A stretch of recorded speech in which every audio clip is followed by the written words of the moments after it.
Hi, Hey, how are you? I'm good. How are you, Nanji? I'm good. I have a few questions for you for people who might be curious about Impact One. All right.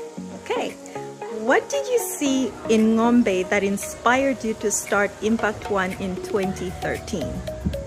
So it actually all began when I visited one school called Fountain of Life Community School back in 2013. And I was just overwhelmed by what I saw. There were close to 200 kids eager to learn and just 2 teachers with very little support.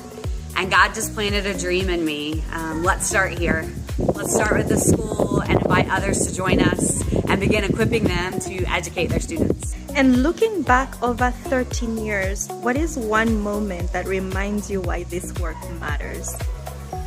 One moment that I remember actually from the beginning at that same school, Fountain of Life, we began a reading program there, and we would bring books in for the kids to read, and we would bring volunteers to read with the kids. And every time I would bring a group of volunteers, I would warn them before we went in about the reading levels. I would tell them that no matter the age of the kids, most of them can't read, so be prepared. And we walked in one day with a volunteer, and he held up a new book that the kids hadn't seen. And the whole class started to read the title together out loud. And I was just overwhelmed with tears. I had to walk out into the hallway, and the teachers followed me, and I said, "They can read." And they said, "We know, we told you so." And I just knew in that moment that what we were doing was working and that we should continue. That's such a lovely story.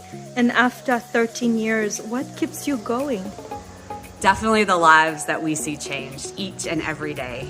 There was actually one small boy in 5th grade at the time we started that reading program. He was a shy little boy named Matthews.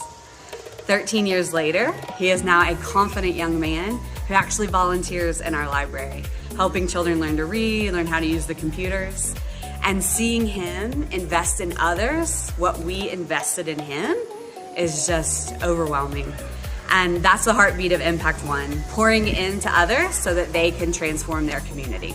Wow, thank you for sharing these lovely stories with me. Thanks, Nanji. Okay.